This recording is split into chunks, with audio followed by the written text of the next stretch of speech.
ஓம் சைராம். நல்லது நினைப்போம், நல்லது நடக்கும். இந்த பதிவோட தலைப்பு பார்த்துருப்பீங்க, உன் விருப்பம் நிறைவேறும். உங்களோட விருப்பத்தை சாய் நிச்சயமாக நிறைவேற்றி கொடுப்பாரு. இது சத்தியம். துவாரகாமாய் முன்பு இருந்து உங்கள்கிட்ட நான் பேசிக்கிட்டு இருக்கேன். நீங்களும் இப்போ என் கூட சேர்ந்து துவாரகாமாய்க்கு வரீங்க, பாபாவை பார்க்குறீங்க, கோவிலை முழுவதுமாக சுற்றியும் வரப்போகிறீங்க என் கூட சேர்ந்து நீங்களும். இன்றைய பதிவோட தலைப்பு ரொம்ப அற்புதமான ஒரு தலைப்பு. விருப்பங்களை நிறைவேற்றும் சாய். பக்தர்களோட விருப்பங்கள் எதுவாக இருந்தாலும் சரி, அதை நிறைவேற்றி கொடுப்பாரு. நம்ம பல நேரத்தில் சொல்லுவோம், என்னோட நியாயமான கோரிக்கைகளை நிறைவேற்றி வைங்க அப்படின்னு. சாயை வணங்குற பக்தர்களோட கோரிக்கை கண்டிப்பாக நியாயமானதாக தான் இருக்கும். அதில் மாற்று கருத்தே இருக்க முடியாது. சாய் பக்தர்கள் வைக்கிற கோரிக்கை என்ன விரோதமாக இருக்க போது, இல்லை யாருக்காவது கெடுதல் நினைக்க போகிறாங்களா? நியாயமான கோரிக்கைகள் தான் கண்டிப்பாக வைப்பாங்க. சாயை புரிந்து கொண்ட பக்தர்களோட பிரார்த்தனையும் கோரிக்கையும் நிறைவேறும், அவங்களோட விருப்பங்கள் நிறைவேறும். உங்களோட குடும்பத்தில் எப்போதுமே ஒரு விஷயம் நல்லா ஞாபகத்தில் வச்சுக்கோங்க.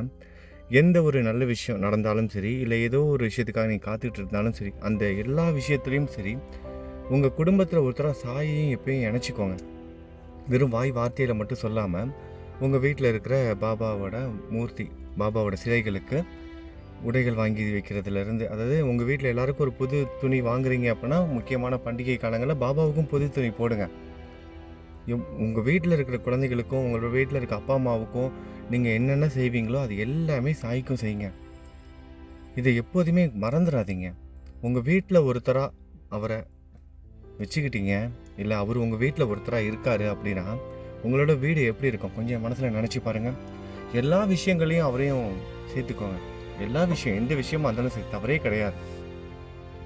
எந்த விஷயமாக இருந்தாலும் பாபாவுக்கு தெரியாமல் எதுவுமே நடக்க போகிறது கிடையாது. அப்போ அவரையும் சேர்த்துக்குவோம், நம்ம ஆட்டத்தில் அவரையும் சேர்த்துக்குவோம். அதுக்கப்புறம் நம்ம ஆட வேண்டிய ஆட்டத்தையும் சேர்த்து அவர் ஆடுவார். அதுக்கப்புறம் ஏதாவது நிற்க முடியுமா? எந்த ஒரு துன்பமாவது, எந்த ஒரு இடைஞ்சலாவது, எந்த ஒரு விரோதமாவது, எந்த ஒரு துரோகமாவது, எந்த ஒரு சூழ்ச்சியாவது நம்ம குடும்பத்துக்குள்ளே வருமா? நம்ம ஆட வேண்டிய ஆட்டத்தையும் அவர் பார்த்துக்குவார். உங்கள் குடும்பத்துக்கே பாதுகாப்பாரனா இருப்பார் சாய். உங்களோட விருப்பத்தை நிறைவேற்றி வைப்பார். இன்றைக்கி சொன்ன விஷயத்த நல்லா ஞாபகத்தில் வச்சுக்கோங்க. பெரும்பாலான பக்தர்கள் அப்படி தான் இருக்காங்க. ஒரு சில பக்தர்கள் இதை சரியாக செய்கிறதில்ல. அதுக்காக தான் இதை சொல்கிறது. எந்த விஷயமா இருந்தாலும் சரி, உங்கள் வீட்டில் நடக்கிற எந்த நிகழ்ச்சிகளாக இருந்தாலும் சரி, அவரை சேர்த்துக்கோங்க. எந்த விஷயமா அந்த ஒரு பர்த்டே கேக் வெட்டுறீங்க உங்கள் வீட்டில் அப்படின்னாலும், முதல்ல ஒரு பீஸ் வெட்டி பாபாவுக்கு எடுத்து வச்சுருங்க. குழந்தைங்களுக்கு ஒரு கேக் வெட்டுறீங்க, பர்த்டேக்கு வந்து கேக் வெட்டுறீங்க, இல்லை வேறு ஏதோ ஒரு சாக்லேட் கொடுக்குறீங்க, எதாக இருந்தாலும் சரி, எந்த விசேஷமாக இருந்தாலும் சரி, உங்கள் வீட்டில் எது செஞ்சாலும் சரி, ஏன் தினமும் சமைக்கிற சாப்பாடு அவருக்கு நைவேத்தியம் வச்சுட்டு சாப்பிடுங்க. பாபாவுக்கு வைக்காமல் எதையுமே நீங்கள் பரிமாறாதீங்க யாருக்குமே. ஒரே ஒரு கைப்பிடி சாப்பாடு எடுத்து அவருக்கு நைவேத்தியம் படைச்சிட்டு அதுக்கப்புறம் மற்றவங்களுக்கு கொடுங்க. நீங்கள் சமைச்ச சாப்பாடு பிரசாதம் ஆயிரும். முக்கியமாக உடல்நிலை சரியில்லாதவங்கன்னா இதை கண்டிப்பாக கடைபிடிக்கணும். ஒரு பிடி பாபாவுக்கு நைவேத்தியம் வச்சுட்டு அது எவ்வளோ நேரம் ஆக போகுது? தினமும் இதை செஞ்சிடலாமே. ஏன் வியாழக்கிழமை மட்டும் செய்கிறது எதுக்காக? தினமும் செஞ்சுருவோம். ரொம்ப விசேஷமான பூஜைகள் ரொம்ப நேரம் கூட செலவு செய்ய வேணாம். உங்கள் வீட்டில் எல்லாருக்கும் சாப்பாடு போடுவீங்களா? அப்போ நம்ம வீட்டில் இருக்கிற நம்ம பாபாவுக்கும் போடணும்ல. எல்லா விஷயத்துக்கும் அவர் சேர்த்துக்கணும். 3 நேரம் உங்களால் நைவேத்தியம் படைக்க முடியலனாலும் மதியம் நைவேத்தியம் கண்டிப்பாக படைச்சாகணும். மதியம் சாப்பாடு ரொம்ப முக்கியம். நம்ம படிச்சிருப்போம், குரு சரித்திரத்திலிருந்து சாய் சச்சரித்திரம் வரைக்கும் எல்லாத்துலேயும் படிச்சிட்டோம். மதியம் நேரத்தில் தான் வருவாங்க இவங்கெல்லாம். குருமார்கள்லாம் வேறு வேஷத்தில் நம்ம வீட்டுக்கு வருவாங்க, யாசகத்துக்காக வருவாங்க. அப்படிப்பட்ட அந்த மதிய வேலை பிரசாதம் ரொம்ப முக்கியமானது. ஷீரடியிலையும் நம்ம கேள்விப்பட்டிருக்கோம், இன்றைக்கி வரைக்கும் நடந்துகிட்ருக்கு. கதம்ப சாப்பாடு, பாபாவோட கதம்ப பிரசாதம் ரொம்ப விசேஷமானது. ஷீரடிக்கு வர பக்தர்கள் அதை தவறவே விடக்கூடாது. சரியாக 12 மணிக்கு மதியம் ஆரத்தி ஆரம்பிச்சிடும். மதியம் ஆரத்தி முடிஞ்ச உடனே 12:25க்கெலாம் அந்த பிரசாதம் ஷிரடி துவாரகாமாயில் வந்து கொடுத்துருவாங்க. எல்லாருக்கும் கொஞ்சம் கொஞ்சம் தான் கையில் கொடுப்பாங்க. நான்லாம் இங்கே ஷிரடியில் எப்போ எங்கே போனாலும் சரி, கரெக்டாக அந்த 12:25க்கு அங்கே போயிடுவேன். அந்த பிரசாதம் வாங்கி சாப்பிட்ருவேன். கோவிலுக்குள்ளே போகலைனாலும் கோவிலுக்கு வெளியேவாது, அது துவாரகாமாய்க்கு வெளியேவாது நின்றுட்டுருப்பேன். யாராவது உள்ளுக்குள்ளேருந்து வாங்கிட்டு வரவங்க ஏதாவது கொஞ்சம் கொடுப்பாங்க. ஒரே ஒரு பருக்க கிடைச்சா கூட போதும். இதெல்லாம் நம்ம தொடர்ந்து செய்யணும். எதுக்காக இதை சொல்லிகிட்டு இருக்கேன் அப்படின்னா, நிறைய நண்பர்கள் வியாழக்கிழமை மட்டும் பாபாவுக்கு வந்து பூஜை செஞ்சிட்ருக்கீங்க. எல்லா விஷயத்துலேயும் எல்லா நேரத்துலையும் பாபாவை சேர்த்துக்கோங்க. அவர் காத்துக்கிட்டு இருக்காரு. நம்ம தான் கொஞ்சம் கொஞ்சமாக பிரிந்து போயிட்டுருக்கோம். நாள், கிழமை, தேதி, பக்தியோட வழிபாட்டு முறைகள், உன்னோட பக்தியோட வழிபாட்டு முறைகள், அந்த கூறுகள்லாம் தேவையே இல்லைன்னு சொல்லிட்டாரு. அந்த எண்ணிக்கைகள்லாம் தேவையே கிடையாது. ஆத்மார்த்தமான பக்தி இருக்கணும்.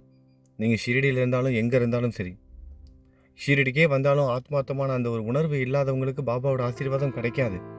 நீங்கள் 7 கடலுக்கு அப்பால் இருந்தாலும் பாபாவால் ஆசீர்வதிக்கப்படுவீங்க. அதான் உண்மையும் கூட. உண்மையான பக்தி எங்கே இருக்கோ அங்கே சாய் இருப்பார். அதை புரிஞ்சுக்கிட்டு எல்லா விஷயத்துலேயும் எல்லா நேரத்துலேயும் உங்கள் குடும்பத்தில் ஒருத்தராக உங்கள் கூடவே அவர் இருக்கார். எல்லா நேரத்துலையும் பயணம் செய்துட்ருக்காரு. அப்படிப்பட்ட சாய்க்கு நம்ம எப்போதுமே நைவேத்தியம் வைக்கணும். இதை இன்றைக்கி பதிவில் ஒரு முக்கியமான விஷயமா நான் சொல்கிறேன். முடிஞ்ச வரைக்கும் கடைப்பிடிங்க.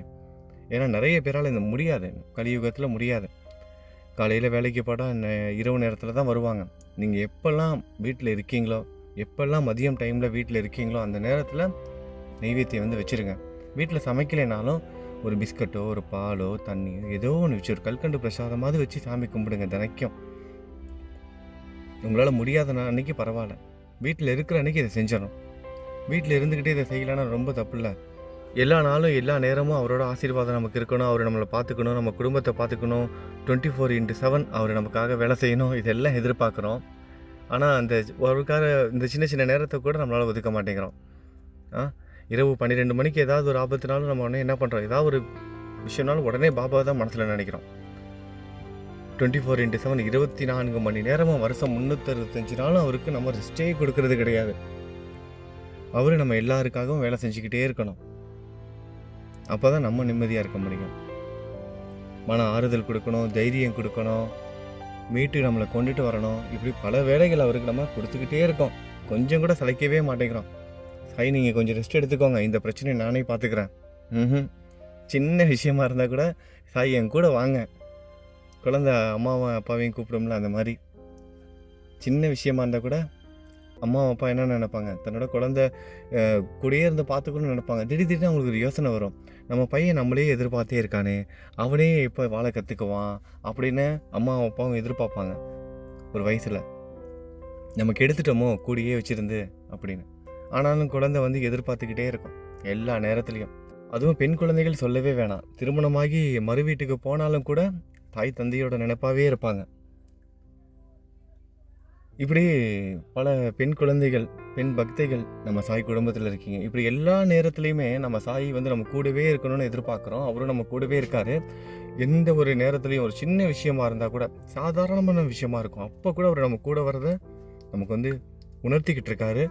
நமக்கு துணையாக ஏதாவது ஒரு ரூபத்தில் பயணம் செய்துக்கிட்டே இருக்காரு, நம்ம கூடவே வந்துக்கிட்டு இருக்காரு.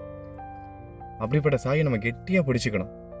வருஷம் 365 நாளும் 24 மணி நேரமும் அவரோட நாமத்தை நம்ம ஜெபம் பண்ணிக்கிட்டே இருந்தாலும் தப்பு கிடையாது. நீங்கள் எந்த வேலை வேணால் செய்யுங்க, மனசில் அவரை பற்றின எண்ணங்கள் ஓடிக்கிட்டே இருக்கணும். அப்படி வாழ்ந்து பாருங்களேன், ஒரு நாள் ரொம்ப நல்லாயிருக்கும். நீங்கள் எந்த வேலை வேணால் செய்யுங்க, இடையில அவரை நினச்சிக்கிட்டே இருங்களேன். அது எப்படி சொல்கிறதுன்னு தெரியல. அந்த ஒரு உணர்வு அவ்வளோ ஒரு சந்தோஷத்தை கொடுக்கும், பேரானந்தத்தை கொடுக்கும். வேறு எதுவுமே நமக்கு தேவைப்படாது. மனசில் அவர் பாட்டு ஒரு ஓரமாக அவரை தியானம் பண்ணிக்கிட்டே, அவரை நினச்சிக்கிட்டே, அவர் என் கூட இருக்காருன்னு அப்படியே உணர்ந்துக்கிட்டே, அப்படியே எல்லா வேலையும் அற்புதமாக இருக்கும். எல்லா பற்றுகள்ல இருந்தும் விடுபடணும். அதை சொல்லிக்கிட்டே இருப்போம். நம்ம எல்லாமே நம்ம ஒவ்வொரு காலகட்டத்தில் ஒவ்வொரு விஷயத்துக்காக நம்ம எதிர்பார்ப்போம், ஒவ்வொருத்தங்களுக்காக வாழ்வோம். நமக்காக வாழ்கிற நாட்கள்ங்கிறது இந்த உலகத்தில் ரொம்ப ரொம்ப சொற்ப நாட்கள். வேணால் அந்த குழந்தை பருவத்தில் வேணால் கொஞ்சம் நாட்கள் இருக்கலாம், அதுவும் ஸ்கூலு அது இதுன்னு போயிடும். நமக்காகங்கிற நாட்கள் எதுவுமே கிடையாது இந்த உலகத்தில். சொல்லப்போனால் எல்லா நேரத்துலையும் யாருக்காவது ஒருத்தருக்காக நம்ம வாழ்ந்துக்கிட்டே இருக்கோம். அந்த பாட்டு அது ஓடிக்கிட்டே இருக்கட்டும். ஒவ்வொரு நேரத்துலையும் ஒவ்வொரு காலகட்டத்துலேயும் ஒவ்வொருத்தருக்கான வாழ்க்கை. இந்த உலகம் நம்மளோட உடல் அது பாட்டு அது வேலையை செஞ்சுக்கிட்டே இருக்கட்டும். அதை விட்டு விலகி வர வேணாம். பற்றுதல்னா உடனே சன்னியாசம் போகிறதுன்னு கிடையாது. அது பாட்டு அது வேலையை செஞ்சுக்கிட்டே இருக்கட்டும். ஆனால் மனசில் அந்த ரொம்ப ஈடுபாடு காமிக்காமல், மற்ற விஷயங்களில் மற்ற உறவுகளில் ரொம்ப ஈடுபாடு காமிக்காமல், இறைவனோட கையை பிடிச்சிக்கிட்டு ஆத்மார்த்தமான ஒரு வாழ்க்கை, நீங்கள் என் கூட இருங்க சாயின்னு ஒரு வாழ்க்கை வாழ்ந்து தான் பாருங்களேன். ஒரு நாள் ரொம்ப அற்புதமான ஒரு உணர்வாக இருக்கும். வார்த்தையில் விவரிக்க முடியாத ஒரு உணர்வாக இருக்கும். உங்களோட விருப்பங்கள் எல்லாம் அவரோட விருப்பங்கள் ஆயிரும். எல்லாத்தையும் நிறைவேற்றி கொடுப்பாரு சாய். ஆஞ்சநேயர் கோயிலுக்கு வந்திருக்கோம், சாமி கும்பிட்டுக்கோங்க. நம்ம சாய் குடும்பத்தில் நிறைய சகோதர சகோதரிகள், வயதான பெரியவங்க நம்ம சாய் குடும்பத்தில் உடல்நிலை சரியில்லாமல் இருக்காங்க. குழந்தைகளும் நம்ம சாய் குடும்பத்தில் உடல்நிலை சரியில்லாமல் இருக்காங்க. உடல்நிலை சரியில்லாத உங்களோட உடல் ஆரோக்கியம் மேம்படணும், சந்தோஷமாக வாழணும்னு ஆஞ்சநேயர்கிட்ட பிரார்த்தனை பண்ணிவிட்டு நம்ம இப்போ துவாரகா மாய்க்கு போகலாம். நேற்று லைவ் போட முடியல, எல்லாருக்கும் தெரிஞ்சிருக்கும். ரொம்ப நெட்வொர்க் ப்ராப்ளமாக இருந்தனால லைவ் போட முடியாமல் வீடியோ எடுத்து போட்டிருந்தேன். சாவடி ஊர்வலம் லைவாக காமிக்க முடியல. நம்மளோட சாய் சாவடிக்கு துவாரகா மாயிலேருந்து பல்லக்கில் ஊர்வலம் போகிறத நீங்கள் எல்லோரும் பார்த்துருப்பீங்கன்னு நினைக்கிறேன். ஏன்னா லைவ் தான் போட முடியல, நெட்வொர்க் சுத்தமாக கிடைக்கல. லைவ் வரும்னு எதிர்பார்த்து நிறைய பேர் வெயிட் பண்ணிகிட்டு இருந்திருப்பீங்க. யாரெல்லாம் வெயிட் பண்ணிட்டு இருந்தீங்களோ உங்கள் எல்லார்ட்டையும் நான் மன்னிப்பு கேட்டுக்கிறேன். அடுத்ததாக நம்ம சாய் குடும்பத்தை சேர்ந்த அஸ்வதி சகோதரிக்கு 17வது பிறந்தநாள். அஸ்வதி சகோதரிக்கு நம்ம பிறந்தநாள் வாழ்த்துக்கள் சொல்லிக்கலாம். அவங்களோட எதிர்கால வாழ்க்கை நல்லபடியாக அமையணும், சாயோட ஆசீர்வாதம் கிடைக்கணும்னு நம்ம எல்லாரும் பிரார்த்தனையும் செய்து கொள்ளலாம். அடுத்ததாக சன்விகா பாப்பாவுக்கு 3வது பிறந்தநாள். சன்விகா பாப்பாவுக்கு நம்ம எல்லாரும் பிறந்தநாள் வாழ்த்துக்கள் சொல்லிக்கலாம். நம்ம சாய்கிட்ட அவங்களுக்காக நம்ம பிரார்த்தனையும் செய்து கொள்ளலாம். குழந்தையோட எதிர்கால வாழ்க்கை நல்லபடியாக அமையணும். இவங்க மட்டும் இல்லாமல் இன்றைக்கி வேறு யாரெல்லாம் நம்ம சாய் குடும்பத்தில் பிறந்தநாள் கொண்டாடுறாங்களோ அவங்க எல்லாருக்கும் பிறந்தநாள் நல்வாழ்த்துக்கள். திருமண நாள் கொண்டாடும் தம்பதிகளுக்கு திருமண நாள் நல்வாழ்த்துக்கள். இந்த நிமிஷம் நம்ம சாய் குடும்பத்தில் இருக்கிற பக்தர்கள் நீங்கள் இப்போ எதுக்காக பிரார்த்தனை பண்ணிக்கிட்டு இருக்கீங்களோ அந்த பிரார்த்தனையை உங்கள் சாய் நிச்சயமாக நிறைவேற்றி கொடுப்பாரு. கைக்கு அப்பாற்பட்ட விஷயத்தை அவர்கிட்ட ஒப்படைச்சிருங்க, அவர் பார்த்துக்குவார். உங்கள் விருப்பம் நிறைவேறும். நம்பிக்கையோடு இருங்க. நல்லது நினைப்போம், நல்லது நடக்கும். ஓம் சாய்ராம்.